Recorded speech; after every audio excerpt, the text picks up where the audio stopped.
இனிமேலும் இந்த தடைகள்லாம் போட்டீங்கன்னா நான் நேரடியா மக்கள்கிட்டயே பர்மிஷன் கேட்டுருவேன். மக்களே நீங்க சொல்லுங்க, நான் உங்களை பார்க்க வரக்கூடாதா? நான் உங்களோட பேசக்கூடாதா? உங்க குறைகளை நான் கேட்க கூடாதா? உங்களுக்காக நான் குரல் கொடுக்க கூடாதா? இதாவது பரவாயில்லைங்க. இதை தாண்டி ஒரு ரூல் ஒண்ணு போட்டாங்க.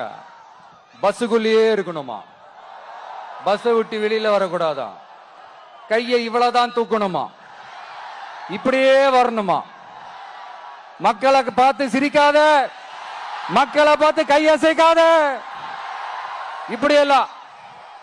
ஐயோ நேரடியாவே கேட்கிறேன், சிஎம் சார் மிரட்டி பாக்குறீங்களா?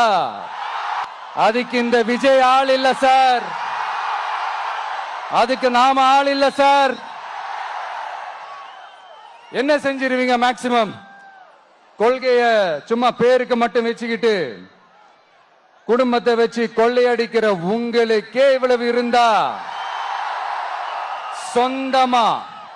சொந்தமா உழைச்சி சம்பாதிச்ச எனக்கு எவ்வளவு இருக்கும்? இந்த அடுக்குமுறை, இந்த அராஜக அரசியல்லாம் வேணாம் சார். நாம ஒண்ணு இங்க தனியால் இல்லைங்க சார், மாபெரும் மக்கள் சக்தியோட பிரதிநிதிங்க சார், மாபெரும் பெண்கள் சக்தியோட சகோதரன் சார், மாபெரும் இளைஞர் இயக்கமா இருக்கிறோம் சார்.